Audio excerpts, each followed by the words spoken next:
A 65-year-old man comes to the physician with a 1-month history of abdominal fullness. He also feels fatigued and notes that the fullness has been affecting his appetite. The patient has a history of chronic hepatitis B infection. Physical examination reveals yellowing of the sclera and skin. The patient is placed supine and percussion of the abdomen reveals dullness, after which the physician places the patient in a decubitus position and finds that the dullness can be found on the side of the abdomen turned inferiorly, but not the side turned superiorly. A CT scan is scheduled, revealing a large encapsulated mass in the liver with heterogeneous enhancing. Which of the following best describes the cause of the patient's abdominal dullness on percussion? Choice A, increased excretion of serum proteins. Choice B, decreased breakdown of bilirubin. Choice C, enlargement of small veins. Choice D, accumulation of ammonia. Or choice E, increased hydrostatic pressure. I'll wait 5 seconds and answer the question.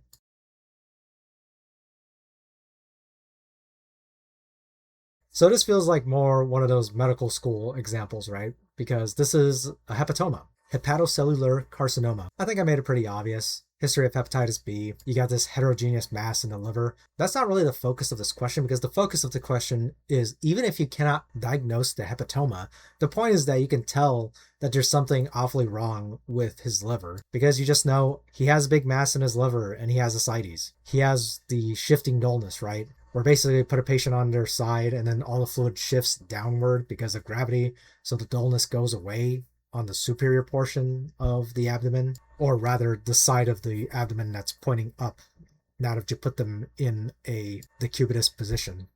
Anyway, the point is that he has portal hypertension, and I'm asking you what's causing the ascites. And it should be easy, right? Because if I have portal hypertension, it's just basically a bunch of pressure pushing back against the blood flow there, right? So you have a bunch of extra hydrostatic pressure. Choice E is the correct answer. Really, the point of this question is to review some pretty basic physiology stuff.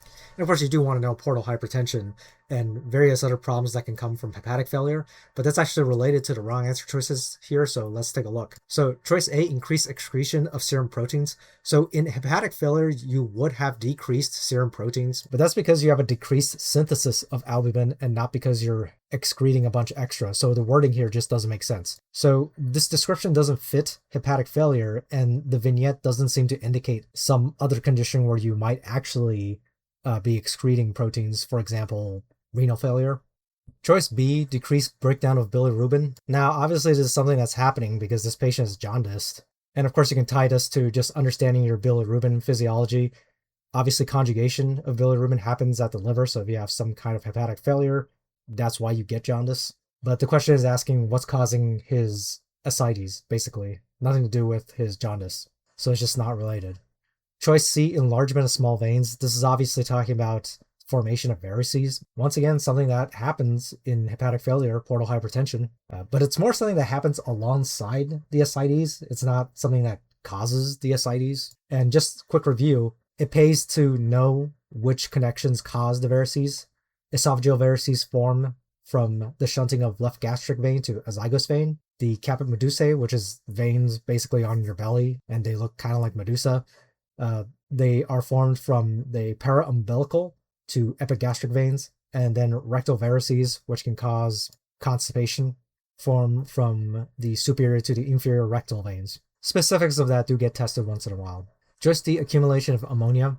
Once again, this is something that is probably happening because he has hepatic failure, but it has nothing to do with his ascites, right? So of course, hepatic failure leads to an impaired ability to detoxify ammonia.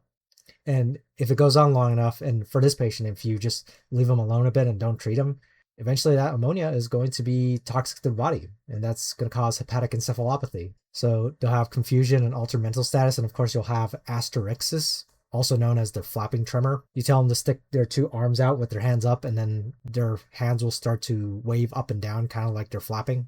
Once again, this is a complication of hepatic failure, but isn't directly related to his ascites. So bring it back. Like I said, the main point of this question is for you to remember a lot of your basic physiology, because step one likes testing on basic physiology a lot. As far as a hepatoma goes, I don't think you really need to be able to diagnose it on step one, but the diagnosis is so obvious you should probably recognize it regardless. Hope you found this video helpful. I'll see you in the next one.